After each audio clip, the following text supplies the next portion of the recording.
everybody. Thanks for tuning in to another Brewnomics interview series at the lounge at the end of the universe. That's as short as we decided to make it. I'm Jerry. I'm William. And our special guest today, he said it, is Chris. Chris from Mother Earth Brewing Company. Yeah, we've wanted to have you on for quite a while, actually. So a long time. I'm really glad that we're able to land this. I'm super excited for this. Again, big shouts to our friend Stacy Connolly, Boise Beer Buddies, for hooking this one up, as she always does. She makes this a hell of a lot easier of a process on us. Before we get too far in, it's a beer show. You brought us a ton of beer, really. So much beer. Thank you. Well, let's get into it. This is one I've had on draft a few times, but never in the can. I would say maybe your most popular beer. Yep, by the far. Cali Creamin', everybody's favorite cream ale, except this time on nitro. Correct. Yeah, so I think you were telling us a little bit earlier that you can't even get the nitro version in a can yet. I think you guys are still working on it. You guys just got the infuser, right? Yep. So just got a nitro doser. This is literally test batches, so no guarantees on nitro levels or anything like that coming into this. But we are just now beginning to get to where we need to be. Although as I'm watching this pour, it's a little bit light. I think it is. And look at that, he just and now helps you have himself. plenty. That's okay. I love you, Jerry. This is planned to be launched, looking like probably early to mid-October. We should see it show up on store shelves probably end of October would be my guess. And I think most of our major retailers are carrying it. I think this is a big push with Albertsons, Winco possibly, Whole Foods possibly. And we may even see a little bit of a Costco play on this, but we're just beginning to touch the surface of this. So this is a brand new release from something that we've had in the pipeline for couple of years. Excellent. I love that because, few beers, in my opinion, go quite as well with a nitroed version as a cream ale. Mm-hmm. They're kind of made for it because it makes it, even that much more smooth. Creamy. Yeah. Smooth and creamy. So, the smartest thing ever about making a vanilla cream ale was that, the cream ale is a style that's supposed to be the craft beer version of a lager. It was a way for brewers to turn tanks over faster and still make something as clean and crisp as a lot of the macro lagers are doing. Well, unfortunately, not everybody knows that. So when you walk onto the shelf and you see, oh, look, a cream ale. If you're going to get something that's got rice or corn in it, and that's it, probably going to be like, meh, wasn't that creamy.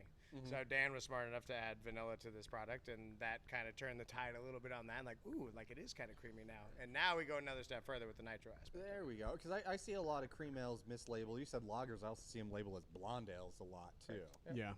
Which, maybe similar in color, but I would definitely not say a blonde ale. Well, yeah, no. I would say as far as, if I'm entering Cali Creamin' into a beer competition, rarely does it enter as a cream ale. Usually it's going to enter as an English summer ale. Really? Or something along those lines, yeah. Okay. Is that just because the taste profile would fit that as being more of a traditional style beer without the adjuncts or the additives of the...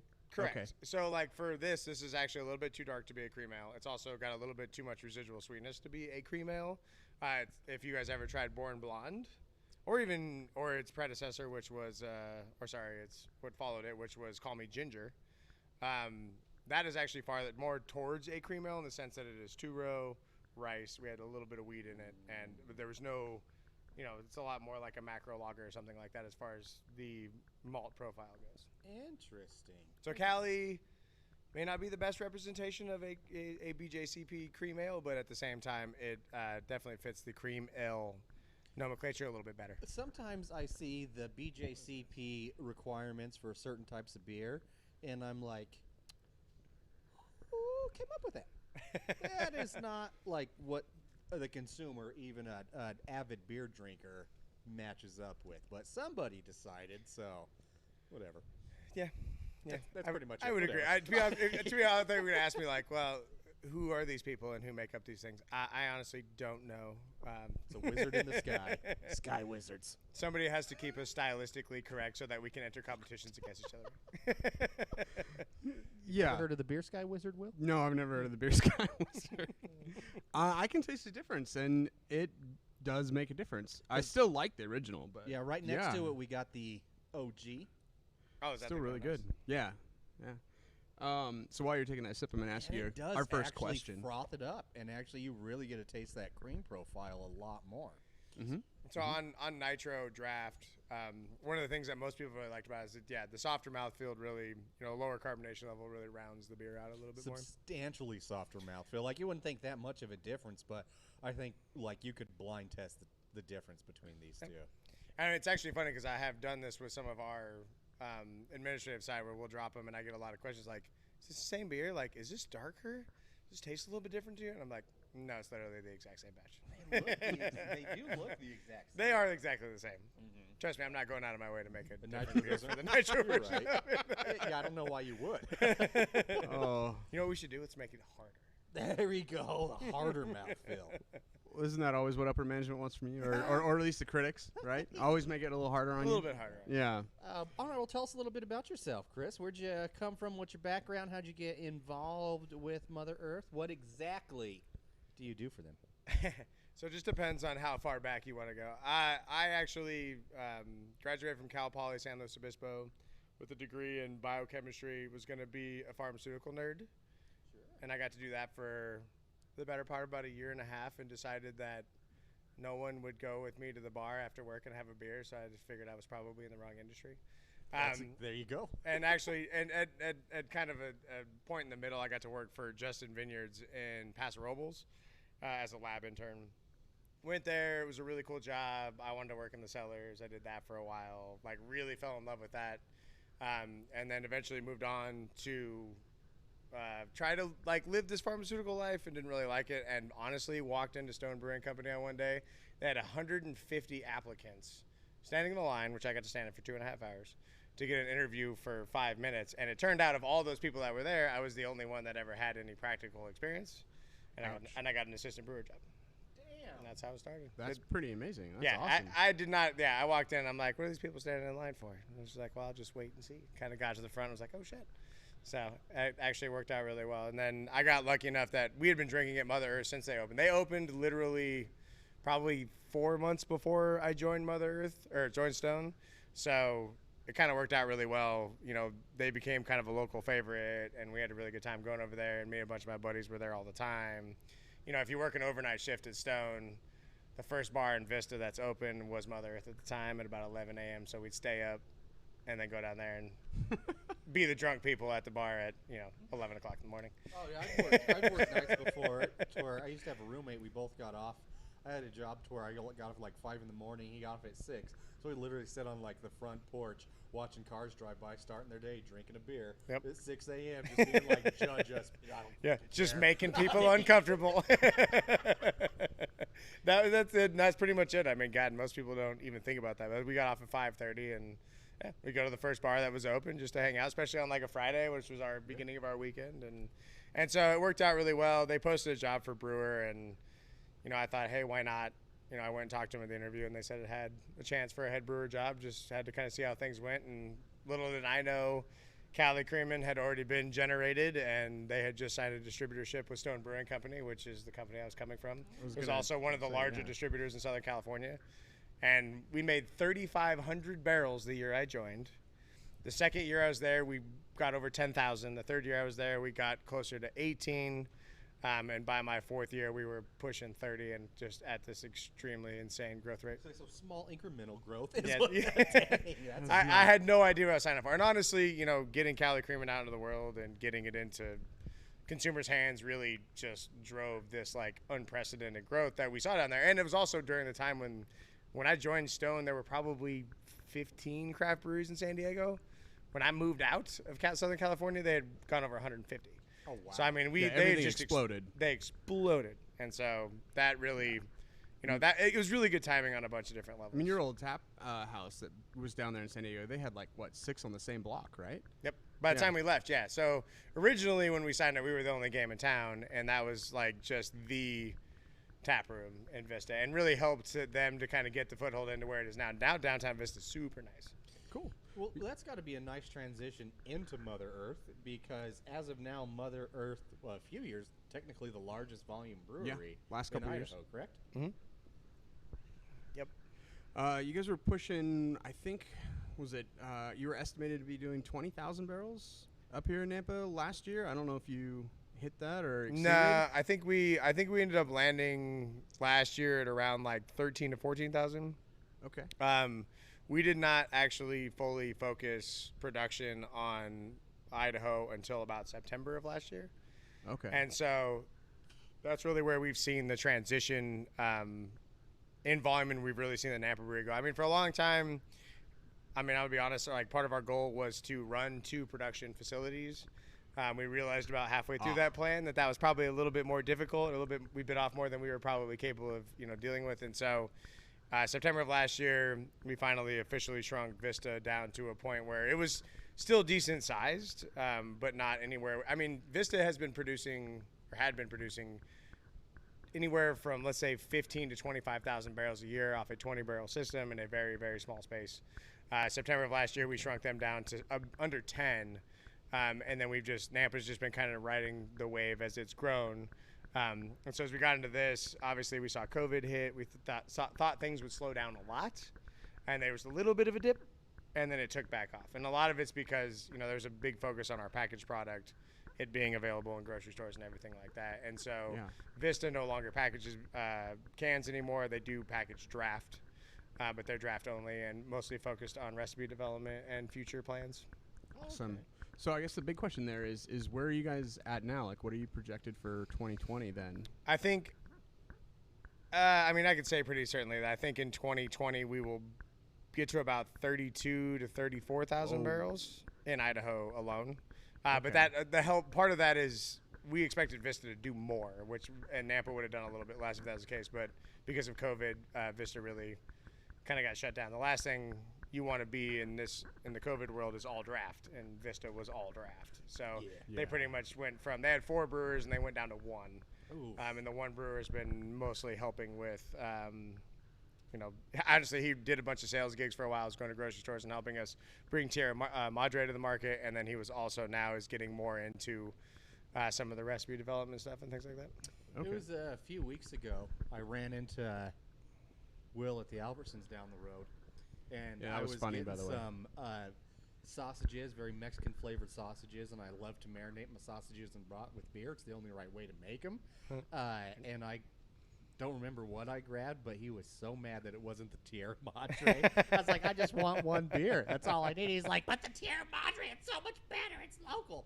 But and not to mention that, but it was only like $3.50 more than the one that you picked up off the shelf, because it sells for like I think $7.50 right now, which is a steal of a lifetime on a really good Mexican lager. Yeah, I mean, let's just be honest. I just didn't want to admit he was right. I rarely get him to. But what did you use? Some shitty like Modelo, probably. I don't remember. It wasn't the right call. It might have even been one of those really, really big Foster's cans. No, it was a Mexican beer. It was a Mexican beer? Yeah, Okay. I'm pretty sure it was the Modelo, and you're like, that's a shitty beer. And I'm like, yeah. Well, I was just calling him out. Like, if I see this guy, and then he's like, oh, I'm cooking with it. I'm like, okay. I'll let it pass. I'll let it slide. I guess rather than get into like the history of Mother Earth, and for more on that, I'm gonna actually refer everybody at home to go ahead and check out the Hoppy Mill podcast. Yeah, our friends over there, they interviewed Mike Wesley, who's with you guys with sales, and they really kind of go into that a bit, and just want to kind of give them a shout out because we want to push past that. We don't want to cover the same kind of topics and all that. What we do want to feature is the fact that, we've stated, you guys started out in San Diego, and then you moved up here to Idaho, and I really want to, have you guys speak a little bit more on, you guys are truly local now. I mean, you live Trying here. to be, yeah. You especially won us over, just with the work that you've done, with the Live After 5 events, downtown Boise. You guys, sponsor Tree Fort Music Fest. And, even just, talking with us here, it just helps create that involvement in that community out here in Boise. What else can you guys do to prove yourself that you're local? Because, I don't know. I just really want to squish or whatever, Squish squash. Yeah, squish squash. Just drive that nail home. Like, you guys are absolutely local, and just, kill any kind of claim that would say otherwise. Yeah, I mean, there's something to be said about the fact that we didn't actually originate here. Obviously, we started in San Diego, and honestly, not me and Dan moving up here didn't know that there was a lot of movement from California to Idaho at the time. That really wasn't a thing. Honestly, we looked to expand in San Diego. We tried. We looked to expand in other parts of California, and we tried and we failed, and we tried and we failed. And Dan, being the guy that Dan is, used to come up here. He used to work for Sprint, and he opened a bunch of the Boost Nextel stores in this area. And he told me, he's like, man, I love coming up here. It was one of my favorite places to visit. Like, I really think it'd be cool. And as we did this, is one day he walked in, he's like, you know what, I'm going to go to Boise. I'm going to go see what I can find. And he came up here, and he was here for like maybe a day. Thank you. Thank you, Cole. He was here for maybe a day, found the building that we're in, quickly began to fall in love with the area. And he shows up, he's gone for 4 days. Fast. He's gone for 4 days and comes back, and he's like, we're going to Idaho. That's it. And so I have to admit, on my side, and I love Mother Earth, and I have loved everything I've done with Mother Earth, my wife and I were looking at trying to get closer to the mountains, because me and Maggie both snowboard, and we both camp, and we both fish, and we really wanted to, I love San Diego, but we wanted to get out and try something different.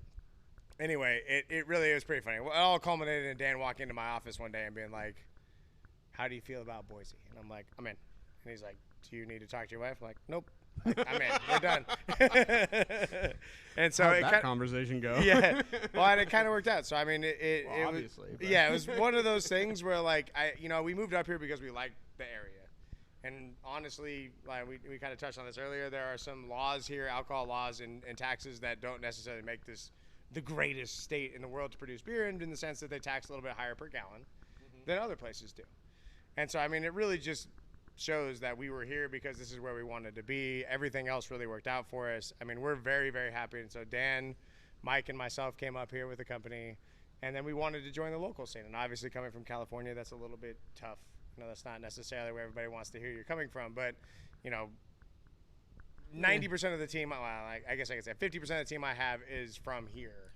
I mean, it's harder. I'm not gonna lie, it's a little bit harder to find the native. I mean, I just rolled my eyes so hard at that statement, and it wasn't at you at all. It's the fact that people get so butthurt about Californians coming to Idaho. We're the fastest growing state in the nation. Just get used to it. Take advantage of it. Yeah. We're not saying we're from somewhere else. We're all from somewhere else. Get over it.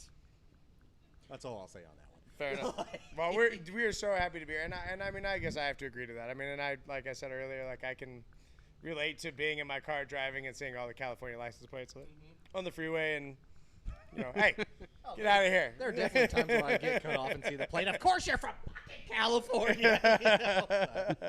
I also see Idaho drivers where I'm like, has your dumbass ever been in anything other than a tractor? Come on, learn the rules of the road. We have worse drivers. I don't give a shit what anybody says. Anyway, we're happy to be here. We're happy to have you. And we were not. It has nothing. It has everything to do with just wanting to be here, and we do want to be a part of the scene while we're here. And I've got brewers that are from all over the valley, and we've got home brewers that are part of a lot of the homebrew clubs around here. We really are trying to be a part of the community, and not I didn't transplant my whole brewery from San Diego to here. Right. No. Well, and here's the not only that, but you just recently got back from camping. I mean, you were saying that you love the mountains and everything. Where did you camp? Tell us. So last weekend we were up at Lost Valley Reservoir. Okay, was it good? So yeah, it was cool. It was cool. Water was a little bit low, but I mean, it's that time of year. Weather was perfect.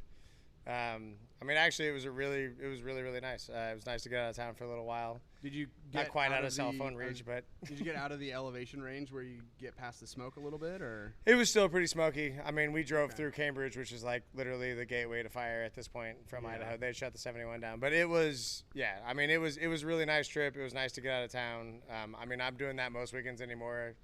I'll work twice as hard on a Thursday or whatever it is just to try to get out on Friday and get to where my cell phone doesn't work anymore. Isn't it so frustrating that's harder and harder now? So at Lost Valley, my cell phone worked perfectly. Yeah, no, I went camping a few weeks ago, like 20 miles outside of Idaho City, and had full service, and turned my phone off and put it in my truck. Like, nope, I got nothing. Nope, Don't couldn't you hear dare text me. Like, it didn't work. It was crazy. I was so mad my phone worked. The tower was down. Yep. I chopped it up. For real.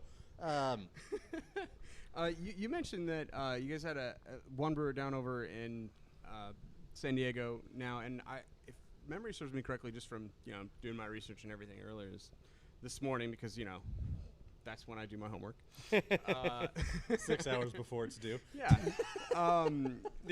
Is that your new hire, Brett? Right. Yes. And then you've Hi, also Brett. got a new little bit of help up here too with Matt, who was supposed to be here tonight, but he had a different obligation. We were Correct. told, Correct. and he's a good man for filling that obligation. We're not going to say anything otherwise. And but yeah, how does it feel to have a little bit of help now? Because they're both basically like lead brewer, head brewers. Yep. In their position, and They're both brewers who know how to run Yeah. breweries. It's great. I mean, honestly, I brought them in so that they could take a little bit of my responsibility off my plate and pick up some of that help, but also because, as we had talked about, I mean, I'm as much brewing as I've done, and as much as I've been in the production side of things for so long. My home brewing career started with Stone. There's a lot of guys out there that have done a lot more brewing than I have, and to this, in the new team and the group that we're building now, I'm looking for guys that I can have focus on recipe development, the future, what the industry is doing, and where we need to position ourselves, so that I can focus on just making them great at producing beer and doing it at a cost-effective way and doing it in a way that makes sense for our company. And I think that's really important. Like I'm always going to be an integral part of our creative team, but I'm also acknowledging that these guys are, have been around and have great, track records of being at a place. So Brett was at Garage Brewing. He's won a bunch of medals with them. and even before that, he was with Dogfish Head, right? He started with Dogfish Head doing some warehouse stuff. He's been with actually several breweries along the way. Has a great career full of medals and all kinds of stuff. I mean, he's a great recipe development guy and has done a ton of really, really good brewing work. And with Matt, same thing. When he started with Brasserie St. James in Reno, him and his brother won. I hope I don't say this wrong. I think they were a small brew pub of the year out of GABF, which is a hell of an accolade to win. That means you won several medals in any given year. And I think that I just really want to be able to provide them with the weapons and the tools to be as awesome as they can be. And as I've learned and wanted to be in control of everything, through my whole Mother Earth career, I've noted that it's too hard to do the whole thing. You can't develop the recipes and make sure they're cost effective and make sure that they're done on time and make sure that all your ingredients cost the right amounts, because it's just too much work. Straight up a logistical impossibility. You got to have good people for that. Do you communicate constantly with the Vista location? I almost said branch. We're not a bank. Not a bank. Tell what industry I come from. Or is it like you kind of work independently of each other? How's that process? We talk a lot. I mean, I'd say that I have more contact with kind of upper management and what we expect out of that facility. So I work with him directly just to make sure that he's hitting all his checkpoints and that realistically we're not running him into the ground. That's important. It's great that not only is Mother Earth invested in you with these two wonderful brewers, but they're also investing in the company and the longevity with all of the different innovations and experimentation that they're being allowed to do. That's awesome. I love to hear that, because I mean, if there's anything, we don't want you to get burned out, because you've already helped grow the brand so much that it's beer we love. Yep. And I mean, there's a lot of great styles, and this industry every year gets that much more. I don't know. Saturated. Inventive. Well, it's saturated, but inventive and creative, and it's no longer you can make some great. You make a great red ale and an amber and an IPA and a lager, and boom, you win anymore. Now it's kind of next level. We're adding new stuff. We're really starting to think about it more as a kitchen than we are as a process. You and have to create new hops. Yeah, and find new. I mean, hops is something finding new combinations, figuring out how to use odd raw ingredients in different beers and stuff like that. So I really think that you have to have somebody driven at R&D or multiple people driven at R&D to really figure all that out. Let's take a little deviation from our beer real quick. It's going to be way different than the last one. Instead of the Cali Creamin', this time we're going to be drinking the Cali Creamsicle. It's so different. So this one, instead of just vanilla, we got that nice little orange flavor to it, which an orange creamsicle is. I am a sucker for this flavor. I've been burned a few times, mostly when it comes to like trying to make an orange creamsicle sour or something like that. But this one, I don't even have to taste. I mean, I'm gonna taste a lot of it, but it is maybe my favorite cream ale ever. Nice. What did you do to differentiate it? Because it looks almost the same. It sits at the same ABV. What process was it to differentiate from the vanilla cream to the orange? Just like adding some orange? Pretty much. I mean, to some degree. To go the easy route, yeah, we just added orange. It's the same beer. I love that explanation. That's perfect. That's perfect. That's all people need to know. Did you just add orange to it? I could be your best interviewee ever and just be like, yes. Right. So next question. Yeah. No, and I mean, this one's got a good story to it. We started making this. Actually, this is Dan's baby. So Dan, obviously the owner of Mother Earth. He wanted to make this beer. We talked about it a lot. We did a bunch of different iterations up front. He found a supplier that he liked the orange from them, and we started kind of messing around with the beer. And it was going okay. I started to kind of I was like, well, we're going to have to add a little bit more. Like the flavor was a little flat. So we're like, oh, let's add a little bit, another flavor, something that kind of like livens it up a little bit. Anyway, we got into another extract, started adding that. And then Dan came to me and he's like, this beer is almost ready except for it's too dry. And so essentially we came back because he's like, let's add lactose. And so what we did was we came back and we started adding lactose to it to give it a higher residual sweetness. Oh, is that what it is? Did I just find that you have an issue with lactose? You just did. This guy totally does. And so if you're lactose intolerant, this may not be the beer you should be drinking every day, but I mean, I like it. If not, your wife or girlfriend can thank me later for it. It's not that he doesn't agree with the lactose, it's the lactose doesn't agree with him. And thank you for that mic drop because I knew it was coming, and you teed that up just perfect for me to just look at him and just stare him down. You mentioned other versions of the Cali Creamin' in fruit infused kind of stuff. Like, what other versions are there? Will those ever see the light of day? Are we going to see a nitro? Is there a nitro? I will hint that yes, we have talked about nitro. It is very early. And on the other side of it is we actually were slated to release a cherry version this year. That was actually supposed to release in, I'm going to say like March or April. Like regular cherry, like a black cherry? No, like regular cherry, like cherry popsicle cherry. Ooh. Did it work? Yes. Okay. It's already in the queue and ready to go, and I'm not going to lie, it's awesome. And I like it. And I mean, as you were talking about, I was a big fan of like the creamsicle era, and I like the orange creamsicles, and they also then became cherry ones and grape ones, although they won't let me do grape. I don't know why. Because artificial grape is fucking garbage. Sorry. I could just use Dimetap and probably. Well, I might as well. Exactly. Anyway, I didn't say that. We wouldn't do that. But yeah, we've actually been queuing up a couple other different flavors. And honestly, in the flavor queue right now, and this is probably the coolest part of my job, is we did orange. We've got cherry ready to go. We're working on an horchata version. Oh. So I've had some fun with cinnamon in the past, and obviously if you pull the orange out and you've got vanilla and lactose, you've got a pretty good base for horchata. And then we've also been talking about something along the lines of like a limoncello type setup where you've got a little vanilla, a little lemon. We'll see how that goes. So I mean, there's a lot of stuff in the pipeline. Cali Creamsicle really. And God, with those two, you can come up with a million different variations. That would be so much fun. I was gonna say if I even may suggest anything for Idaho, people will go absolutely insane for a huckleberry. Huckleberry, yep. Yeah. I mean, you probably already knew that. Well, there's a pre-existing huckleberry cream ale with. That's I'm not right. gonna say who it is. Sorry, yes. Laughing Dog. My yes, bad. There is an actual. Yeah. It's not good. I'm not. Sorry. I like them a lot, but that was one where I was like, is somehow worse. As long as I don't have to go and pick, 20,000 pounds of huckleberries. From what I've heard, that's very difficult. It is very difficult. They're kind of pricky. The next one you're gonna come out with is like morel mushrooms or something like that. Oh, I've had mushroom cat beer. It actually wasn't bad. I think Marionberry. Idahoans love Marionberry too. Yeah. Actually, one of my Marionberry's favorite beers great. ever is A barrel aged, a bourbon barrel. well, what's Goose Island's? That's why am I blanking? Bourbon County. Oh Yeah, yeah. So there is a variant out there, Bourbon County with Marionberry that is Really? probably one of the best beers I've ever had.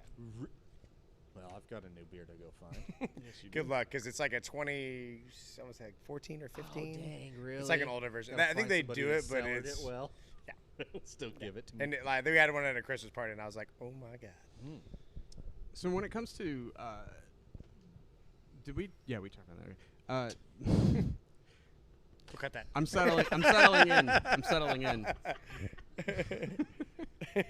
When it comes to doing kind of like tweaks and everything to the different recipes and all of that, have you basically got like everything pretty much dialed in then for like your main stuff, or are you still kind of refining? Like, I mean, I know you guys have a lot of toys over at the Nampa facility. We've gotten some really got good. a giant centrifuge to make everything nice and clean and clear. It just super automated.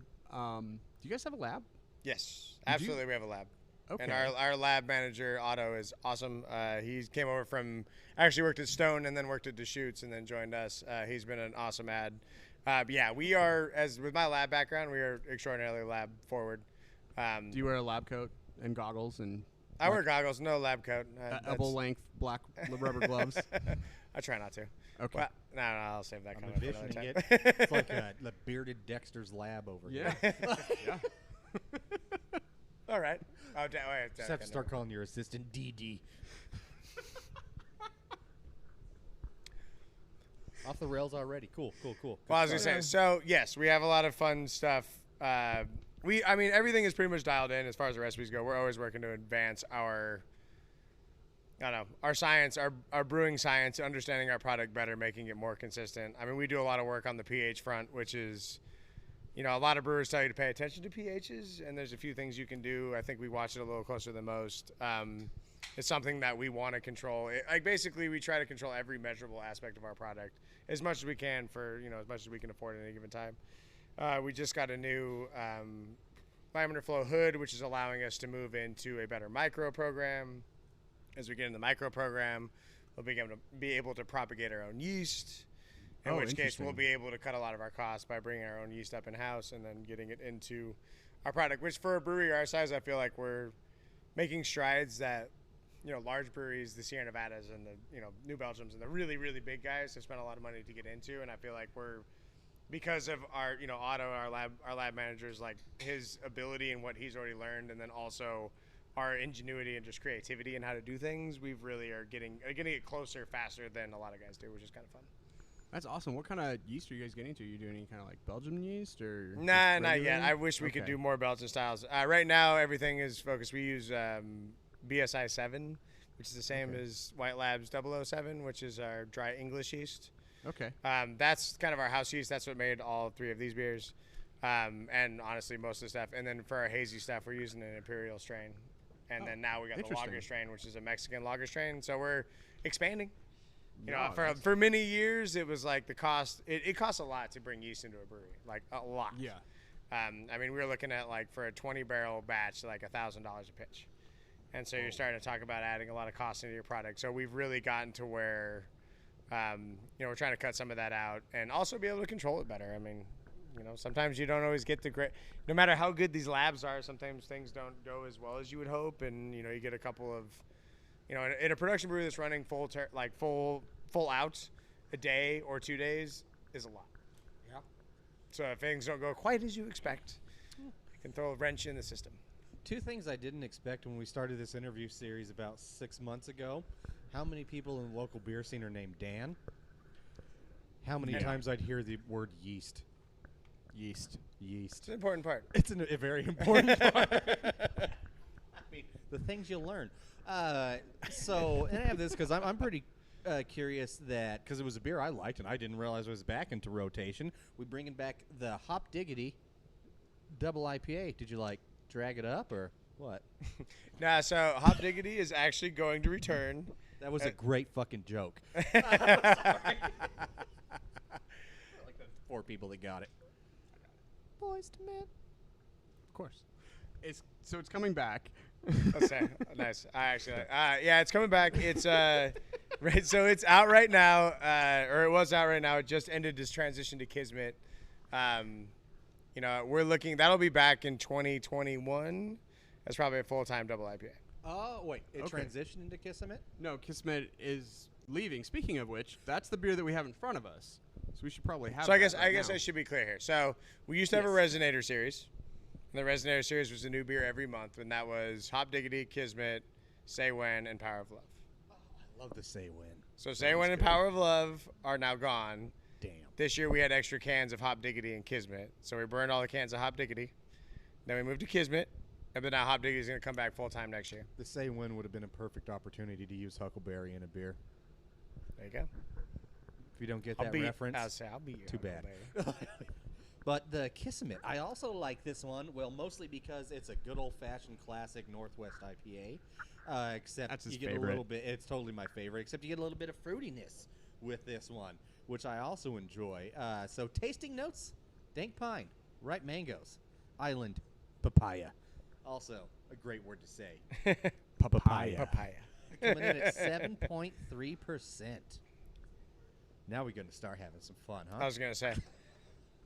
A little bit of a 0.1 step up on our little bit. Pineapple Crush. Point 2. But yeah, now this is one of my favorites. This is basically was built. This was originally the Mother Earth full-time IPA. So Buku is that now. Interesting. Okay. And so Dan had the foresight a long time ago that he knew Nelson hops were going to be a big deal, and he bought a shitload of them. Okay. All of them. Yeah, as many as he could find. Dan has them all. And then they started driving this forward. Now Nelson is a great hop. It makes wonderful beers. We love Kismet, but it just turned out that the world kind of transitioned to Mosaic and some of the I don't know, more modern hops. And anyway, we ended up spending a lot of time trading Nelson for Mosaic and doing some other things that allowed us to kind of transition into Buku. And so it's kind of taking the day. But this is Kismet's. Unfortunately, it's sunsetting. This will be the last time, as far as I know, minus some random callbacks in the future. This will be the last time that it is released. Well, I'm honored that we get to have it on the show. Yeah. Go find it right now and enjoy it. Have we had this one on the show before? This is 'Cause definitely the it's- best version of it as well. Yes, it is. Did you? I was gonna ask for both. Yeah, the Kismet and the thing. Did you guys retweak some stuff or? Yeah, I shouldn't say, but yeah, pretty much always. Okay. Every time we release something a second time or we've had a break, we usually will try to re-engineer into it whatever we think, we didn't like or wasn't ideal. Kismet has historically had a lot more color to it than these do. We've gotten to where we understand that removing some of the crystal malts and some of the darker malts in it helps with the longevity of the product on the shelf. And so we've kind of moved away from it. And so that's really, I think, helped this product. And we've also brought in a few new suppliers of Nelson and also added Idaho 7 and Citra, which I think really play well into this beer's aroma and flavor.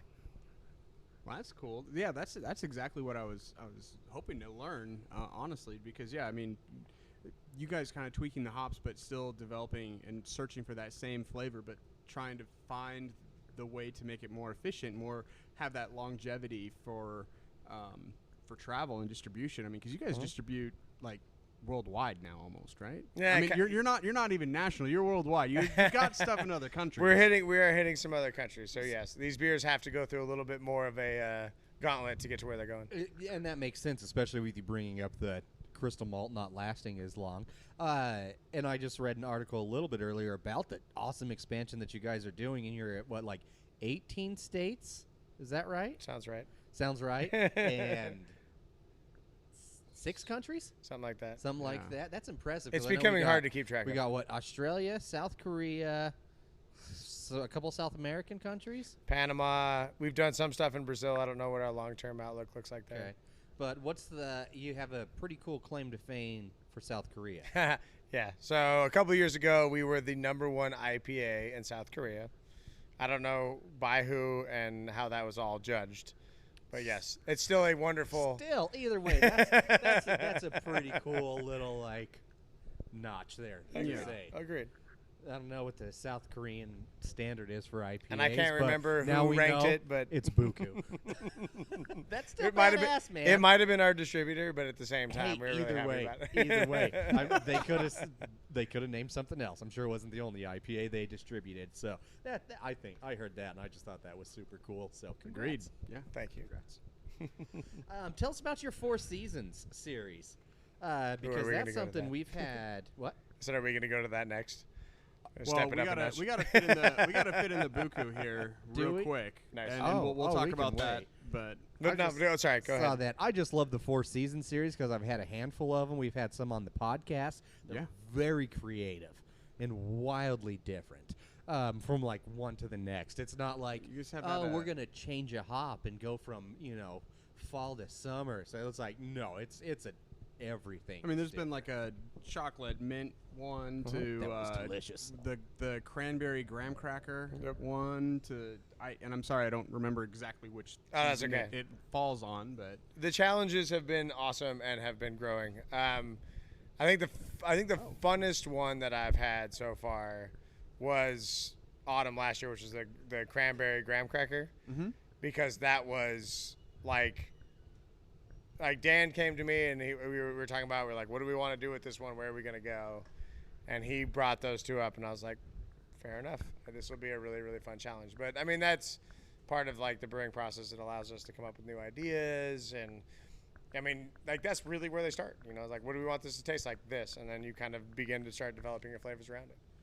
that again, just nailing questions that I have here on my list, like one after another. Yeah, if you guys did, when you're coming up with a particular beer, how do you start that experimental series? Do you start going in there with a particular flavor profile that you're looking for? Is that always the case? Like with the mint chocolate, I would assume you're kind of going for. I was a going for thin something, mint, yeah. But or how Dan brought up like the cranberry graham cracker. Also, is graham cracker hard to get to come out, like that flavor to come out in a beer? Graham? Yeah, well, yeah. I mean, graham crackers are made with graham flour, which is completely its own thing. And then there's a small amount of molasses and some other things that get added. Interesting. Yes, some of them are harder than others. Mint chocolate really wasn't too bad. We've worked with both adjuncts before. I was fortunate enough at Stone to work, and they did. Now I'm gonna blank on what it's called, but they did a mint chocolate stout. That was an AHA, it's an American Homebrewers Association rally beer that won, and it was phenomenal. And, that was a really cool experience for me, and it was something we got to kind of work back with this. That was more my idea. Like I said, Dan had the cranberry graham cracker, and so we ended up kind of pushing to like a vanilla, cinnamon, molasses. And actually we used cranberry puree, but we combined it with, if I get this right, dark cherry puree, which kind of Okay, that helped makes sweeten more it out sense. and also Yeah. kind of bring out some of the cranberry flavor. And so that's fun. And you really go to your industry like contacts and say like, hey, like I'm going to make What a have you cranberry done? beer. What do you know about? Like if I call Oregon Fruits and I want aseptic puree, and I'm like, what do you know about making passion fruit or strawberry or cranberry? And they'll give you this. I mean, these guys know so much about so much, and they'll be like, oh, well, so-and-so did this, and guys have found that if you combine these two flavors together, it's great. And so anyway, it's been, that adds to a lot of the complexity of it. So mint chocolate was fun. The last one that we just released is a salted caramel edition, which was kind of fun when you start to get into the salt additions and what those do to the beer in general. It gets really, really interesting. All right, well, we'll save that. I think we might have that up later a little bit. That brings me to what's the most difficult ingredient you've worked with? Is it salt? Ooh.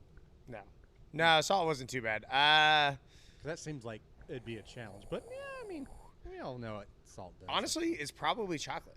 really? Like there are a ton of different ways to add chocolate, and chocolate does not, like, chocolate has the ability to be bitter or like dry or overly sweet or whatever the case may be, and it can come in so many different variations. So if you add it in the hot side, you're probably using like some kind of powder. Baker's chocolate. Yeah, or and something. rehydrating it, or you might be using something like that that's like a bar or like something like that, and you end up with oils that get picked up, or you end up with extra sugar that's added, whatever the case may be, and that really adds a ton of complexity to what you're trying to do, and actually the flavor that you're trying to produce on the back end. Not to mention, chocolate by itself is not sweet and very approachable. You have to have either a ton of sweetness coming from the product, the beer, or something else.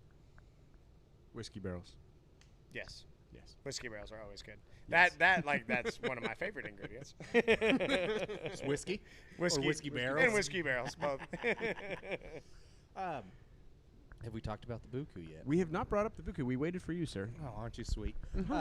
Sorry, it's been we had some technical difficulties. It's been a long day. I drank like 3 beers before we got started, so stuff happens. This is another IPA I pick up all the time. I love the camo can. I definitely want a little bit of history behind this beer. Again, especially because it seems like it's going to be the more mainstay IPA for you guys, if I'm not mistaken. Sure. It is our Buku IPA. Tasting notes: light and fresh, tangerine, citrus, and forest pine. A little bit more mellow, coming at 6.5%, which personally is where I like my IPAs to sit. Right there. So what can you tell us about the Buku, and specifically the very military stylized can? So Buku definitely used to be in a different can. A more like tan, honestly, not near as exciting can as what is sitting in front of you now. I mean that it to make you notice. Well, so you've gone to. I mean, you've got like if you look at the design, you've got kind of the military drop kind of theme going on, and that's always been the theme of Buku. And so I think it just became. I mean, I hate to say this. We came to Idaho, and it just seemed to be like the fit, and the can went from being kind of this like light green color to being kind of this camo can, which is awesome. Although camo can is like literally the exact opposite of what you want on the shelf. You don't want your beer to like blend into the other beers. See it. It just disappears. It's really hard to find and buy if that's what it looks like. But no, I mean, Buku has been. You can't see it. Buku is one of the invisible. first beers that I brewed with Mother Earth as far as being a new release. And like I said, Kismet was the original one-off IPA. That was what the brand was going to be built on for IPAs. Buku came in later. It was a recipe that Dan had built, but had only brewed a handful of times. And so we came in and did a little bit of a redevelopment on it. And I mean, I could talk about Buku forever. It's a interesting beer. In the first batch we brewed, we were still dialing in the new brew house. We didn't dry hop it enough. We knew that. We ended up adding more hops in the bright tank because that's what all good brewers do. And then it was the best batch of Buku we ever made. And then it became really hard to reproduce. Anyway. It's been a beer. Like I said, we've traded a lot of Nelsenshaven hops for Mosaic and Simcoe because those became, the hops that were going to drive our new IPA. We did a huge trade with Lagunitas before they sold because they had a ton of Mosaic and Simcoe and had no Nelson. So you just and we had the biggest straight up contracts traded. because Dan was just like, I love Nelson beer. Bring it on. And so it's been an interesting beer, and it's really grown in our tool bag for a long time and been a nice addition for us. But I think the most interesting thing about it is that it's probably the most balanced IPA that we make. It's not overly bitter. It also doesn't have, it's not really heavy on any side. Like it's got a little bit of herbliness to it. It's a little bit, fruity. It carries the pine. It does all the things that it says. Another great traditional IPA. Why is it called Buku? So have you ever seen the movie Full Metal Jacket? Yes. Actually, I don't think I know what my program response here is supposed to be, but there's a really good inside joke about this, and I'm just going to leave it at that. Go watch Full Metal Jacket if you want to laugh for 10 minutes and then be depressed for an hour and a half. I really like the Buku. I do feel like this is one of those beers that you're going to find that has that Northwest pine, but it hides it, and not hides it, but it puts it forward, but it's not super bitter. It's very well balanced. Yep. And that is exceptionally rare to find. I think it's definitely an IPA's drink or IPA. Yeah. Well, and being a stone brewer before, like I'm used to things being over-bittered or being heavily bittered. And I think with Dan, when he wrote this, I mean, his goal, we use 55 IBUs as the benchmark, was to have it be bitter but not be out of balance. And I think, honestly, I mean, we designed this beer long before IPA shifted into hazies and what they are today. And I think that's really a testament to how it's lasted, because I think the real point of and maybe I'm oversimplifying, but hazies and stuff like that, was that people wanted a less bitter, more approachable product. Absolutely. You shouldn't have to, like, you guys remember Bitter Beer Face? You don't necessarily want to experience that to have craft beer. And I feel like this was a good idea, and I feel like the hazies eventually followed and said, hey, this is really what people are looking for these days. I always love the sweet irony of the Bitter Beer Face commercials, because wasn't it Keystone that put that out? Yep. Yeah, I think so. Yeah. Oh, no, Bitter Beer Face. Beer commercials used to be so cool. Even though, like, Budweiser, God, hate them, but those frogs, they were cool. They're creative. They were good. They were out there. Made Speaking of great hillbilly hazies, 90s t-shirts. we've got what I believe is to be the next Moving beer on. in our I can session. tell Will's getting so irritated. It's all right. I love you, Boo. You're good. This beer is the newest So this section. is Project X. Yeah, you're. Yeah. So this is following up Alone in Space. This is I said, Sections. we just had the Alone in Space on our podcast, like, yeah, what, and 2 we or 3 loved weeks it. ago? We Yep. really love Phenomenal. all of your. And this one is Series X beers. This has been a great. So this is something we're going to see expand a lot on in 2021. It's really fun. The best part about it is that basically me and the brewing staff get free reign on, IPA recipe creation, which I mean, I would say at my core, I'm definitely a hophead. That's first and foremost where I typically go. And I think Matt and Brett are right in there with me. And so this one's super fun because, every time you get a new piece of artwork, a new name, I'm not going to lie, if once I tell you what's actually on that can or what that is a picture of. Do you have a guess? Can we go with the guess first?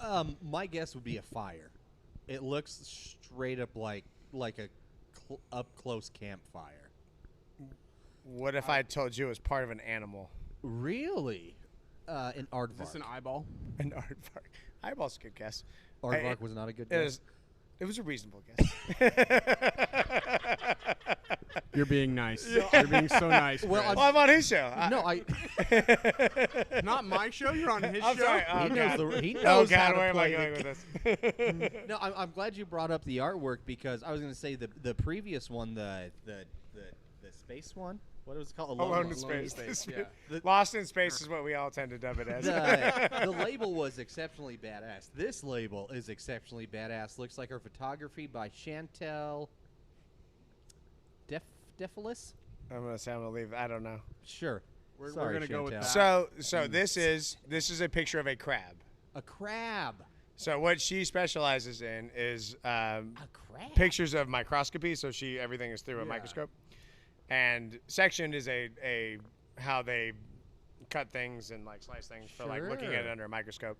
I and failed so- biology. I get it. Yeah, and I didn't do well either, so I'm kind of probably just butchered that. But that is where the artwork comes from, and she has done a ton of stuff, and I know she's one you'll see in the future. You put something, like you said, it looks like fire, and that's exactly what I thought. I mean, I was like, this is like fire, and they explained to me what it was and what the name was and all that, and it is really neat. That would have made sense to me for a hazy, especially all the smoke going around. You kind of but a crab. Also good connection. I didn't even think about that. That kind of came up later. We've been prepared to release this beer forever, and we could be like, it could just be smoke something. Was it your gender reveal party? Oh boy. no. No. I want to taste this beer. Tell us a little bit more about it. All right, so like I said, I usually get approached to. We will produce these. Let's say we started out this year. We were planning on releasing I think 4 or 5 of them. They've been going really well, so we've continued to ramp them up. The last one being Alone in Space. We obviously kicked off this whole program, if you guys remember, with our collaboration with Fremont when we did the 4-season summer. And so we've kind of been moving in this direction for a little while. I think this is what you're really going to see out of Mother Earth in 2021 as far as new IPAs go, which is really fun. I'm excited about it. We're constantly hunting new hop varieties and stuff like that. The artwork really adds to it. I mean, it just adds another layer of creativity to the whole Absolutely. the whole Well, product. not to cut you off, but I will say this. I went and bought one of your 4-packs of Aphrodite Rising earlier in the spring. Aphrodite? It didn't make it to the show. It didn't what? It didn't make it to our show. No? I drank it all. Good. I was going to be Good. like, did it not make it? Because he was like, we shouldn't have this. No, This no, shit. it didn't make it because it was too good. So you can And I set that on the It was too good. I drank it all before the showtime, and then by the time I went back, it was sadly gone. And Aphrodite was actually one of my favorites. So I'll say this on the inside scoop on these beers, is we kind of cycle between like more of the old school like resiny, piney, like that kind of thing, and some of the new school like really fruity stuff. So this kind of cycles us back more at some of the citrus character. This is Azaka, Sultana, Citra, and Simcoe. So this is a much more, let me see, let me be horrible about this and show you how far into the future I am if I can't remember what the hops are. No, It's I not think you're even on right. there. Oh, It there is it is. That's Simcoe, Citra, Azaka, and Sultana. Right So- on the dot, baby. You got it. And Sultana's a big pineapple hop. Azaka's a really big orange, side. Simcoe and Citra are really big on pine and also on grapefruit and some of the citrus notes.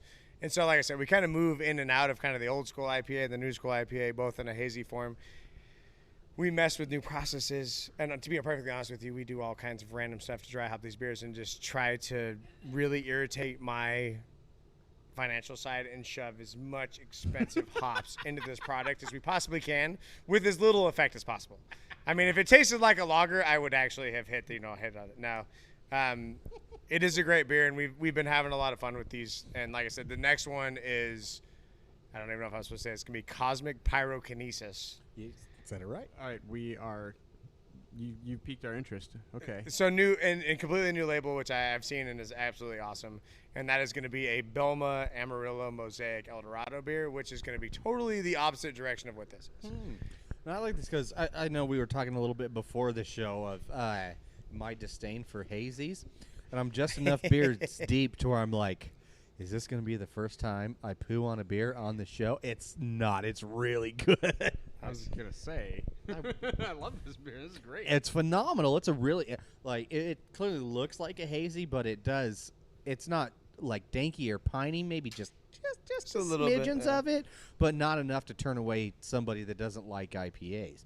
Which I think is why hazies have kind of shot to prominence like they have. Is if you don't like IPAs, you can still get down with a might hazy say. IPA. Well, that's what I was saying earlier, is that a lot of guys are looking for a low IBU count and stuff like that. And that's one of the things I've been challenged more with is the more of these we do, the lower my IBU count goes based on just our process and stuff like that. I mean, that's kind of an important part of this. This is a well done one, so Thank I you. appreciate it. It's very, very nice. No, thank you. I appreciate that. Cheers. Agreed. and cheers. How do you budget for an experimentation series like this? Like, I mean, does that affect like the number produced, or how No, does that all no. come into play? We have a couple of sales guys who drive the numbers that's produced, and they keep making it go up and up. I think on section we're looking at probably, Good job, sales guys. and they're killing it. Honestly, I'm not even going to mention his name here because he needs to stop. But we are, yeah. I mean, this is probably going to be a release of, let's say, 700 or 800 cases. The next one is going to be closer to 10,000. I mean, the numbers have been really, really, really growing on this So process. you're and going ours, from 800 to 10,000? I'm sorry, 8,000 to 10,000. Okay. Thank you for Okay. catching that. That Okay. was totally misspoken by me. I mean, it's been. I mean, we this were is like, like what? the original process of this was like more on the hundreds of cases of level, and it's just been growing and growing and growing. And I honestly give a lot of kudos to our sales team and our sales staff and our marketing staff for like. I mean, it's a rad program. I mean, look at the labels. The labels represent an artist who does something awesome. Represents, kind of, it grabs your eye. It makes you think about it, and it's more than just a beer at that point, which is awesome. Speaking of the labels and everything, you guys, how do you get artwork on the can? Are you like who selects the artwork? So Dan Love and Kamran, our Kanachavani, who's our Dan's stepson and also our director of marketing, kind of run that whole side of things. And so, I mean, they're out commissioning artists and looking for work. And I think Aphrodite Rising, you brought that one up. That was a really fun one. A guy came into our tasting room in Vista and like kind of talked about it and showed Dan the artwork on his phone. Next thing you know, Dan's like, I'll buy it. And it was this rad. It was the picture of like it was like a woman with like the two wolves like out of the side of her head, and it was just a really cool piece of artwork. And that's really where a lot of it's coming from. I mean, they're looking at artists, and Really, what usually happens is they'll find an artist and then name the beer based on that, and then we'll kind of add the hops. I mean, how much really naming conventions can you do off of hop profiles? It's a little bit interesting on that side. Especially now. Yeah, especially now. So I have to admit, I did ask a little bit of a loaded question there. I kind of knew you guys were accepting submissions a little bit. I think I found a tweet online or something like that. We'll have to make sure that we put that in our show notes and also retweet it out there for you guys. For any aspiring artists who want to have your artwork on a can, now's your chance to give it a shot. So I don't know if we helped you out or hindered you a bunch. No, absolutely. No, I mean, and it's kind of interesting because like we talk about, we're planning on in 2021 doing 6 releases. And so I mean, there's a lot of back and forth and art, like between the artistry and everything that's going on, and trying to figure out exactly how to hammer it all down and make sure we hit our deadlines. We have a particular sales manager who is very on to keeping us on time, and it's a little bit of a moving target, but I've seen even the one after Cosmic Pyrokinesis, and they've got some really cool stuff in the pipe. So are you guys doing the Project X and the 4 Seasons? Yeah. Yes. Dang. But Resonator is dead now, so Resonator is Resonators, Kismet, okay. and that is dying. I was like, because that's a lot of rotationals all at once, even though you guys produce in mass quantities. But I mean, next year you'll see Big Mother. I think you'll see Primordial again. You see Fresh as It Gets. Fresh as It Gets, which will be actually we're working on that. That's going to brew next week. It's going to be Wet Hop Dreams. I was wondering. I was going to say. So we're going to make a return. We're making a return back to the original name. I won't say it. Never mind. I was going to say I could make a shameless plug on the Brewers Association, but I won't. If you want to. Well, we're going to Wet Hop Dreams, which was a name that was denied by the Brewers Association, so we had to kind of change that name and kind of go to something else. Anyway, we're really excited about this year. This one's going to be a small batch because of COVID and everything else going on, but we're looking at Mosaic from Goodings Farms and getting that out. But we have, anyway, the point was we have several, not a bunch, but several one-offs that happen throughout the year, and Project X kind of adds to that. And the world of IPAs today is not, it's more about the one-off, and so we're kind of trying to stay fresh and stay on top of stuff, and also give me and my brewers a chance to show everybody the cool stuff that we found. Well, and that's got to be nice. Like there's something to be said about maybe a classic, reliable IPA that you can do every now and then, or constantly.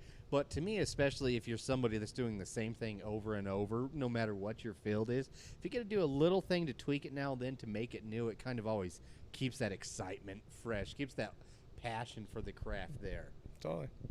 I mean, honestly, like that's what a lot of the hazies are these days and it's really like you probably use a similar base setup, but I mean, you're really looking to accentuate hops that, may not have gotten their time of day, or maybe you really like but somebody else doesn't like, or whatever the case may be. I mean, it gives you the chance to put something in the market that is unique. And I think that's our big play with Project X, is that we want to make hazies, but we want our hazies to be distinct and different and unique. And that's probably the biggest thing for us, is that I find that some hazies tend to be a little bit monotone or similar, and we're looking to kind of push that. Well, that's my biggest complaint with hazies is you've had a hazy, you've had a them all. hazy. And that is not true. That's a huge generalization, sure, but sure. it's a generalization for a reason. Well, and I think it just goes to show that everything you guys have done with this Series X, or this experimental series that you've done, it has given Project X. Project This guy.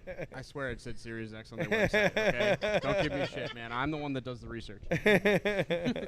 But it really does show like the amount of investment that Mother Earth is putting towards doing all this stuff, and that you guys brought in 2 guys that are masters of their craft under you, who you yourself are a master of that craft, to go in and let them cook, let them do what they're gonna do, and be experimental and have fun and worry about all the stresses of budgeting all that out. Yeah, exactly. Taking it off your plate. Well, and and I mean that, and you're right. I mean that's the whole goal, is to try to make it possible for them to excel and be awesome on that front, but also make it an affordable business prop for us. So here's one of my favorite. One of my favorite questions is, because you've been through the beer industry quite a bit. I know you came here, you brought us a ton of Mother Earth beer. You were sipping on that. What is your favorite Mother Earth beer, and what is your favorite non? Mother Earth beer? That's a good question. Actually, to our conversation, probably my favorite Mother Earth beer, and just to totally sell out, is Buku. It's the most approachable. It's my I guess, as I would say, my daily driver. It keeps me in my alcoholic lane as much as I need to be. And I enjoy it. Like, lower ABV, lower bitterness, easy to drink. Like, really, like, depending on the kind of foods you have, can really, like, drive up and be super fruity, or can go the other direction and be a little bit herbally, which I totally enjoy. I've been enjoying that, but my second would be Tierra Madre, which is our new Mexican lager that we're releasing. Is, kind of fits the bill of some of the macro lagers you might have, but it has a little bit more flavor and, like, is a little more interesting. Wait, that's just Mother Earth in Spanish. Yes, Did you that is just correct. realize I that? literally just figured that out. This guy. Okay. Well, so my team did a bunch. Well, it's funny because my team did a bunch of canning, and they had extra Cali cans in the line. So now we have Cali Madre, which is just Tierra Madre and Cali cans. But that's like a cool new thing at the brewery. It's so hip. Nice. Fancy. As far as my non Mother Earth beer goes, it's a really good question. So I get to go down to San Diego every couple of months. Not so much during COVID. I get to do some stuff in, like, the Sacramento area because of my wife's brother.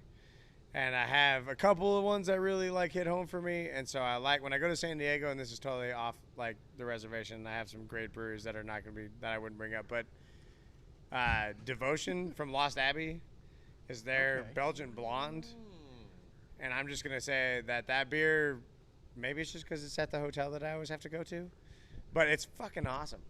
Like, it's the beer is fantastic. It's off the charts. It's uncomparable. And if you want to ask me, in the Western United States, is there anything that's comparable? I haven't found it, especially in a commercially available product. Really dig it. I mean, I got a bunch of friends down there who make hazy IPAs that are off the charts, and I love them. But that beer, like, really gets me there. And then in San Francisco, Fieldworks has done a lot of really cool stuff. And when I find myself in that area, I find myself drinking a lot of their stuff.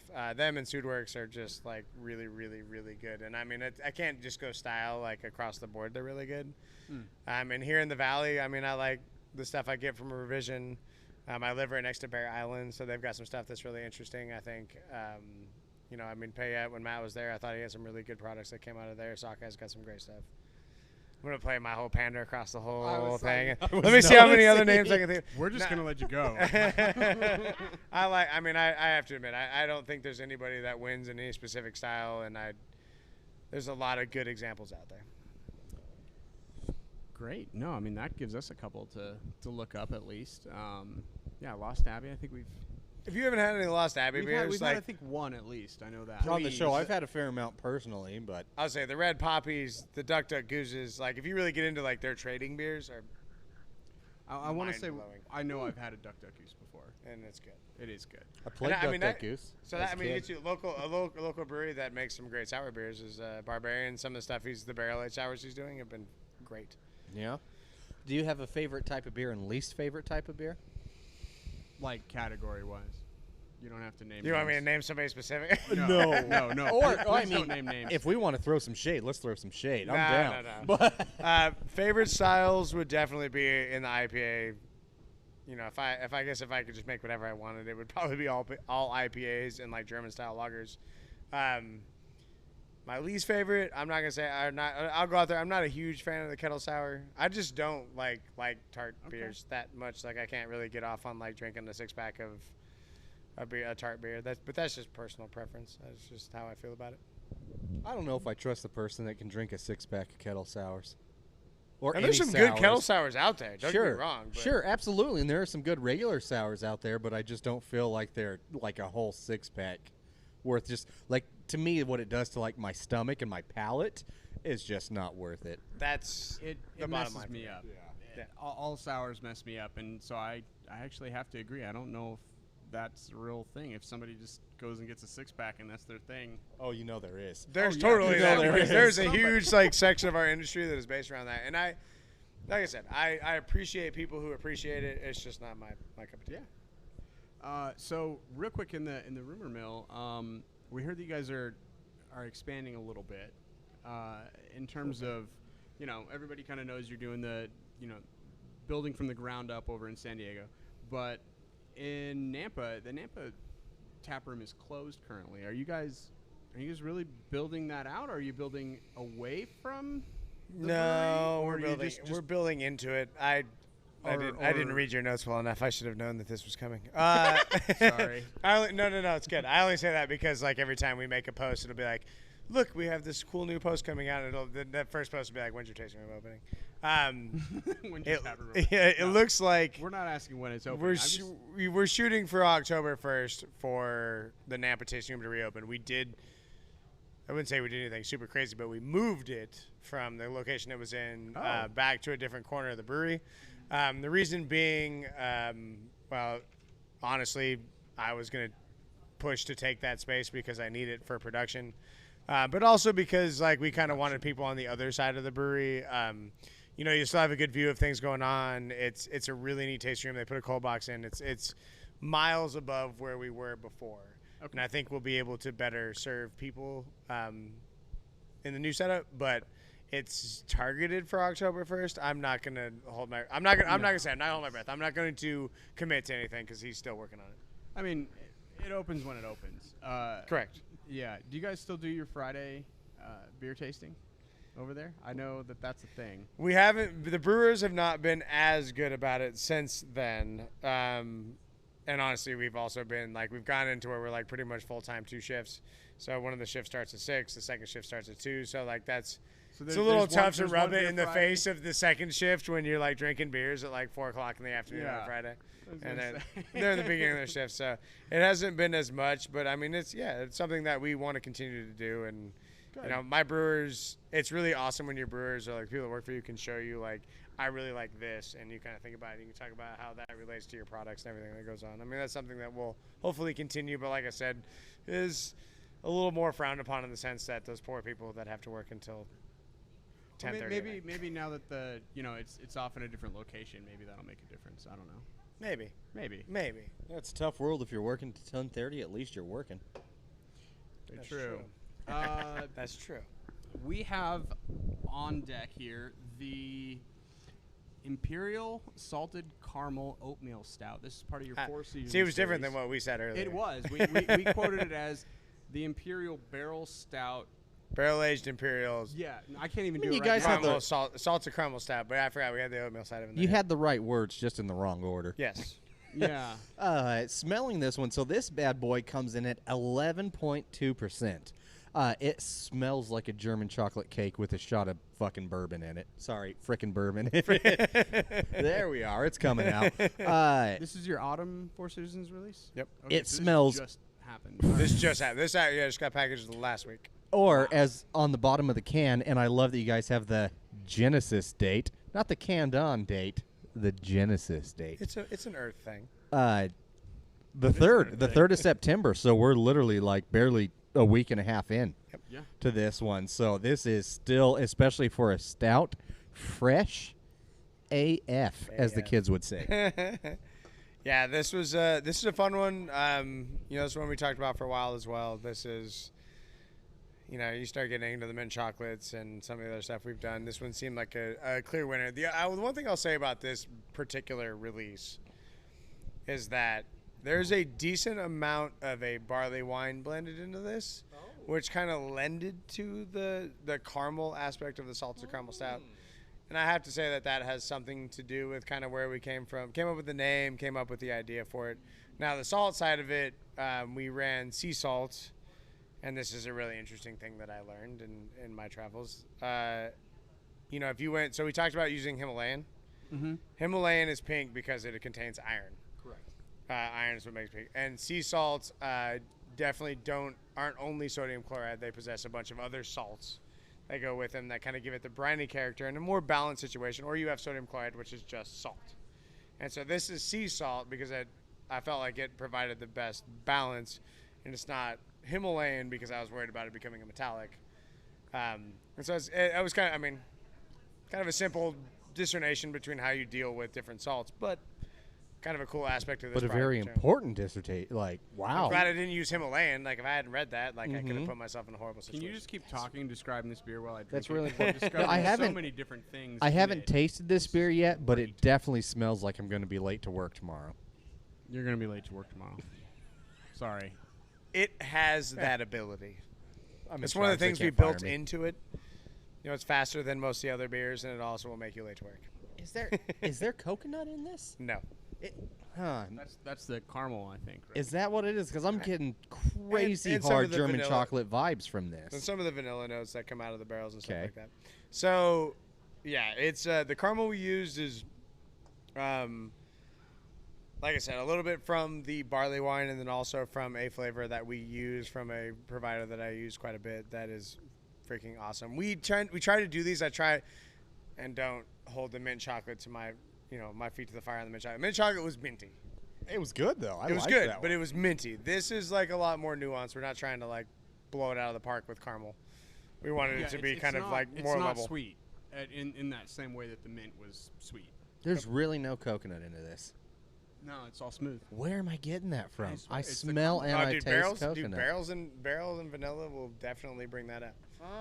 And so this beer also has another. So usually when I do these releases, they've got a couple of different beers in them. Like I said, there's a little bit of a barley one in there.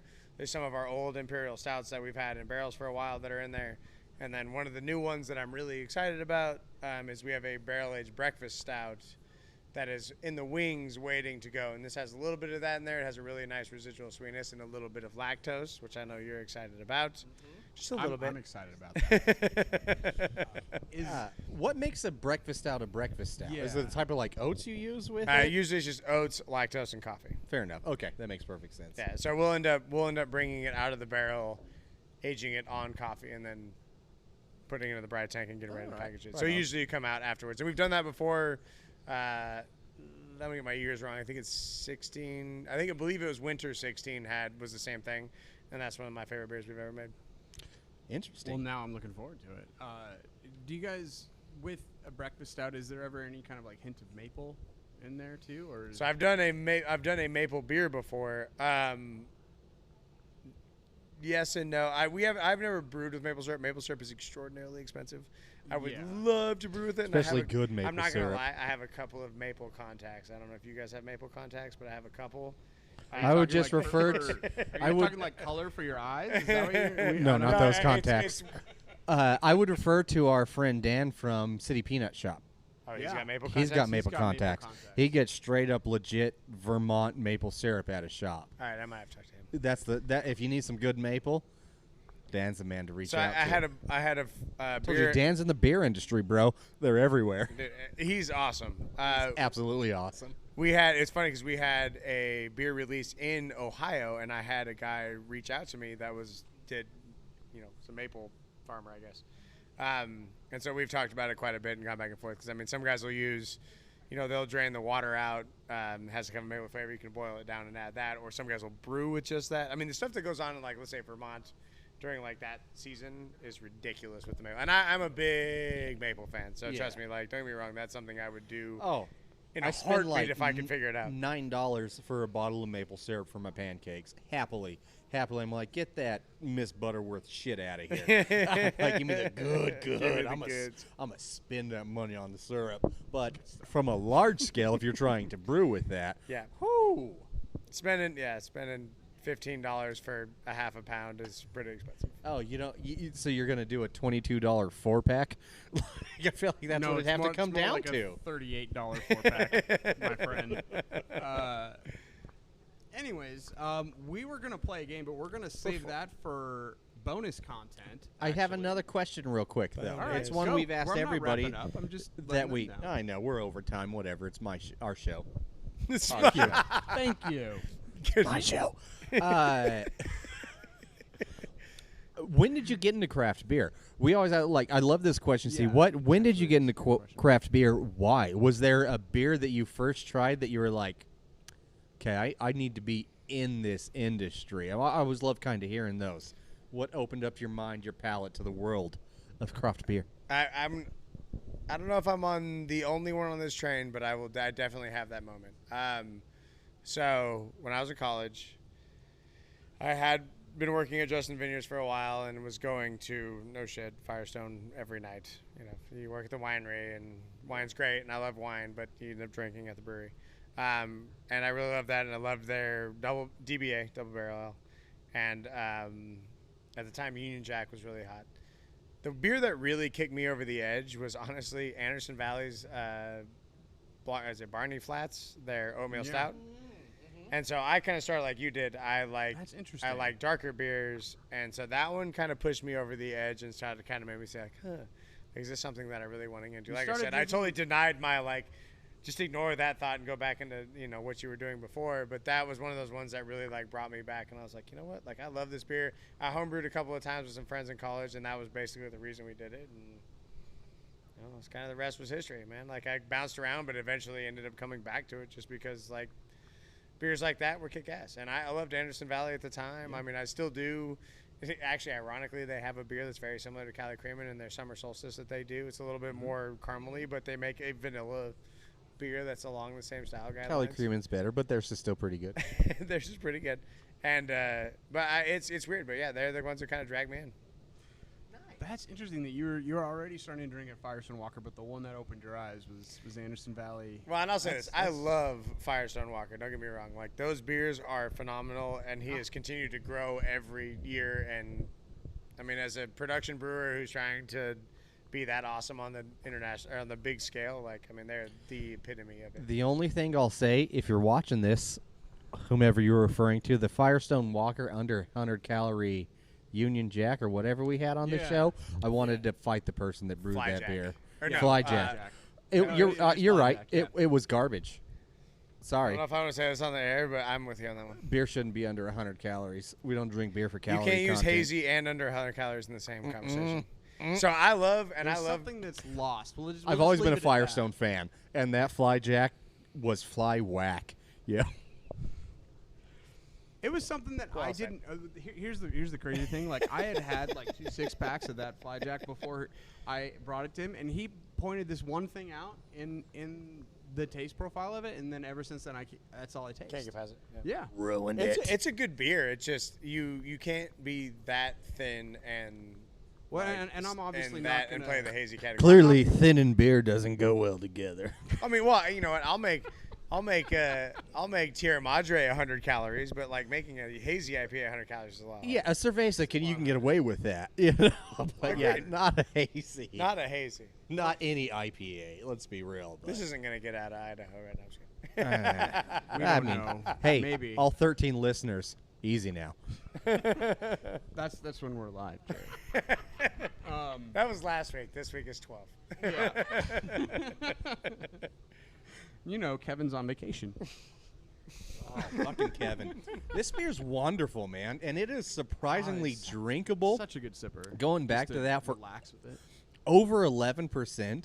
Usually these are things like when we share these on the podcast, I'm glad we shared this because I can only drink 4 ounces of this, or whatever it is between those of us. In this case, I'm going to say, I'll finish your guys's. You don't want it, I'll take it. That's cool. Well, He doesn't say that very often. No, especially with an Imperial Stout. And I feel like the caramel is kind of hidden. I mean, I think everyone acknowledges that it's there. I still think you're lying to me about the coconut, but There's definitely no coconut. no coconut. Okay. If there I'm getting was, such strong- it would cost at least $3 or $4 more. Really? Coconut's expensive. Is it? Okay. I'm just getting strong German chocolate vibes from this. So it's actually funny to say, we did an old ale in like 2014 or 15 where I added cinnamon to it. And that's all anybody would say to us is like, you put coconut in this. Like, no coconut.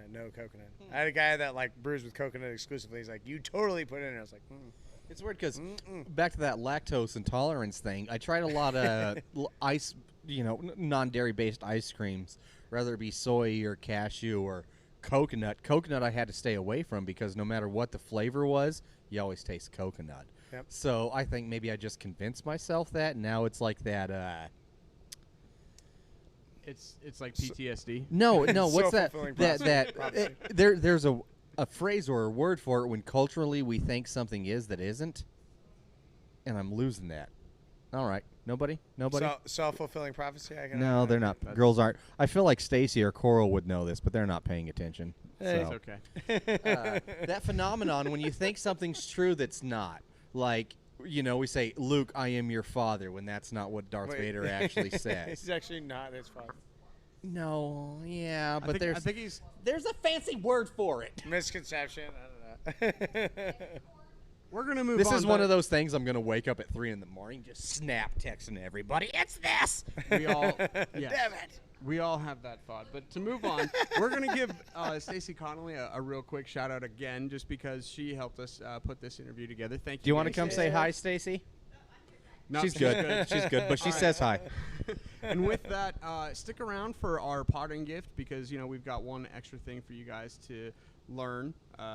Just to go out and do in your week. That'll be really good. But other than that, we're gonna start with a little social media plugs and kind of wrap the show up here. You can follow us on Brewnomics on the web. Pretty much everything on social media at Brewnomics. If you use a certain app and you search Brewnomics and we're not there, it's because we're not there. Yeah, We don't but TikTok or Snapchat. that's but- true. Because we're not on that. However, if you find a podcast platform and we're not there, we do want to know about that. So please get at us. You can also email us at brewnomics@gmail.com. And just to, plug our wonderful hosts here, the Lounge at the End of the Universe, you can get your growlers delivered to your door. You don't even have to wear pants. They prefer if you do when they deliver it. But, I don't know if that's true. well, Prob- some of the employees. Probably no D's out, but But, right. Just underwear. be respectful to the person Be delivering your yeah. beer.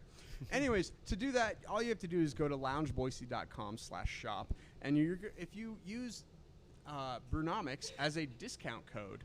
I love the fact that Brewnomics is a discount code, don't you? That's when you know we've made it. Yeah, something like that. You're actually going to get $5 off your growler. And in fact, if you are a Boise Beer Buddies card holder, which, again, it's $20 a year, hella worth it. If you're a good person, you have a Boise Beer Buddies card. I have one. Yeah. Do you have one, Will? I have one. Do you have Of one, course I Chris? do. I have one. Hey, look at that. Look, 3 for 3. Who knew? Honestly, you're going to get even more discounts if you show your Boise Beer Buddies card and mention Brewnomics when you get a live growler filled here at the lounge. Again, they're off Vista, so just, give them a Google. If you're like, I've heard of this thing, Boise Beer Buddy card. I'm at the lounge and I don't know how to do it. Guess what? You They can get can your sign- card here. They can sign you up. Super easy. Also, we really do want to help the lounge, just continue supporting local artists. This is everything from stand-up comedy to live music, everything like that. You can do that by donating at loungeboise.com, or you can also check out the GoFundMe page and, just share it with all your friends, because why not, right? They have a project name for that. It's #SaveTheLounge.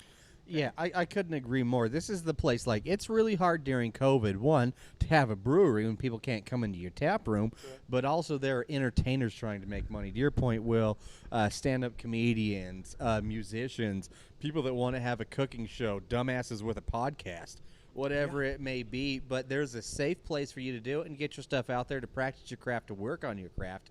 And it's right here at the lounge. And they're not done. You can still do a lot of stuff. Every Wednesday we got free open mic. You can get some artsy-fartsy funhouse with Joey Maxey every Saturday. Thump TV is doing badass stuff. Friday, September 25th. They're Lyric and Friends we got going October 1st. This is fun. The Fim Von Foley's Burlesque Show coming right at you Saturday, October 3rd. Who doesn't like a burlesque show? Is it you? Because you're a dick if that's the case. Enjoy that. But obviously, also, we're going to do a really fun Brewnomics drink-along. We're working with a couple breweries to do some wait, what? live podcast tap takeovers. Oh, that's We've right, got some yeah. in the works. It's going to be a lot of fun. Probably sometime next month. Stay tuned on We just- Lounge at the End of the Universe on Facebook and Instagram, and, of course, Of Brewnomics course, as well. Brewnomics, yeah. We really just want to make sure that is all cleared, with all the COVID stuff, make sure that everybody's safe. But also, we are really going to work hard and try and, make sure that you are having a wonderful time here, and with some, obviously, really good beers. And, we're not going to do a drink-along for just anything. But, I don't know, maybe some things. We'll do a drink-along for beer. I mean, we normally do a drink-along every week. But, this will be something live that we can all experience together, and it'll be wonderful.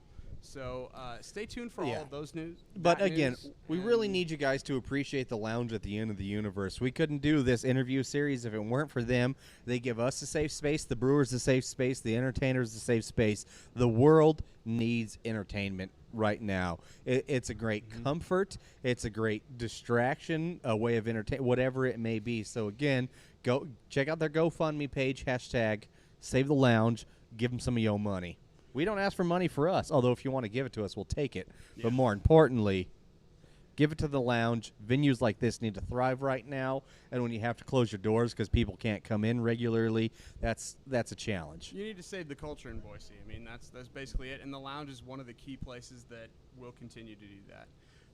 But Are you other guys a than buddy hub? that- Yeah, Chris. Of course, we're above it. Tell us about, so in honor of the Boise Beer Buddies, what do you guys do if you're a Buddy Hub member? $1 off the first pint every visit.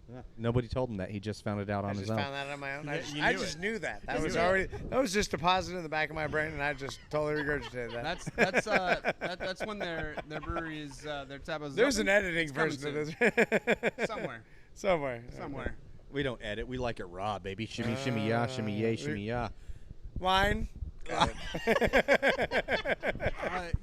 You can find all of your beer on MotherEarth.com. In fact, if you are looking for, the Session X series or Project X series, whatever it's called, I could be wrong, or the Four Seasons series, and you want to find one of those beers, But not on- the Resonator series.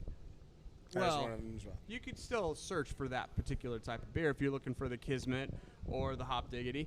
On their website, I tried it this afternoon. They have a good beer finder. It actually works. So head to their website and check it out. I mean, I'm sure you'll be able to find anything if you're in the Treasure Valley, and I would also guess so in San Diego. But Or one of the other 18 states or 6 I'll countries. say, or to Or imagine, 6 hopefully in countries, Northern yeah. California or Oregon or I, I didn't say that I was in South Or Korea Nevada. because I didn't or really, South Korea I didn't want the or Panama. the flag on my account. But my search Wrong history- Korea. The South one's good. Oh, okay. or Nashville or Atlanta. Philly. But Boston. other than that, Chris, did you have anything else you wanted to plug? Anything else that's coming out? Anything else that people should know about with regards to Mother Earth? No, actually. I feel like we covered section is obviously our current Project X release and is hitting the valley now and coming out here in the next few weeks. Autumn, our four-season program is also hitting in the next couple of weeks. You should be able to find it on the shelves in the next month or so. Nitro Cali is not officially released yet, but we'll be on the shelves here pretty quick. That'll be happening probably in the next 60 days. Everything else you can probably find at Albertsons or Winco or Whole Foods or most of your major grocery retailers, as well as some of our awesome local spots in town, which is Brewers Haven and Homebrew Stuff. Other than that, if you can't find us, let us know. Or like you said, use our beer finder, and hopefully that'll help. Yeah. Indeed. Well, I love it, man. I super appreciate it. What else you got, Will? Are we going to wrap this one up? No, we're gonna wrap it up right after our parting gift. We always kind of ask, what else we should be looking forward to this next week. That something we can do that isn't industry related. What do you have anything, Chris? Do you have anything, Jerry? Or we can. No, I ain't got shit. But we can take it even deeper. Leave me off. 'cause What was happening? this is really for you, Chris. This is one thing I Rick love. and Because Morty if is you releasing want, a new season. there we go. Oh, hey, If that's you a shout out right there. If you want my opinion, you can find it in more places than you care to, but that's not what we're here for. So, Chris, this is really something I always love to ask. Is there something you're doing, watching, reading that you think the people should join you with? Or, my personal favorite, do you have life philosophy or bit of life advice that you like to live by and encourage others to do so? Holy. yeah, we went deep. Well, this is harder than I would have thought it would have been. I would actually start out with your shirt, your T-shirt. Your T-shirt represents a lot of what I actually believe in. I think Rick and Morty and obviously Run the Jewels are important contributors to our community as it is. Beyond that, I mean, I've used a lot of the COVID time to go on vacation, or not go on vacation, go camping and get out of town. I've really appreciated my time out in the mountains. We're lucky that we live in a state where we have the ability to do so. The fishing and everything else, like respect your neighbors, understand being out in the world and being able to enjoy all this is huge. And this year it's been busier than normal. and we should all be appreciative that we actually have that option and we have that luxury to go out and enjoy it. I've really appreciated that's part of the reason I moved to this state. We're dealing with some heavy smoke and some other things right now that aren't awesome, but hopefully we move into a really, really nice ski season and we get to see a good follow-up year coming up. But, I mean, I don't really have too much to offer other than, get out, explore your outdoors, see your community, understand Boise. Boise's a wonderful place to live. Man, I don't think you gave yourself enough credit because that was huge. I couldn't say it better. You got great things. You brought us awesome knowledge, fun, a mass amount of wonderful beer to try, and not just that, a great interview. So we really appreciate it, what you've offered to us, the edification you've given us. I think you're a great addition to Idaho. Idaho needs more good people, more cultured people, more people willing to get out and about. Not that we don't have that, but anybody can use more of that. So I appreciate it, man. I appreciate the heck out of you giving us your time, your knowledge, your beer especially. And I think until then we've taken enough of the people's time, so be good to each other. Drink good beer. If you want more, stick around. We're going to have bonus content with a game, but we love you, Brew Crew. Indeed. I'm Jerry. Cheers. I'm William. Chris. Cheers, everybody. Cheers.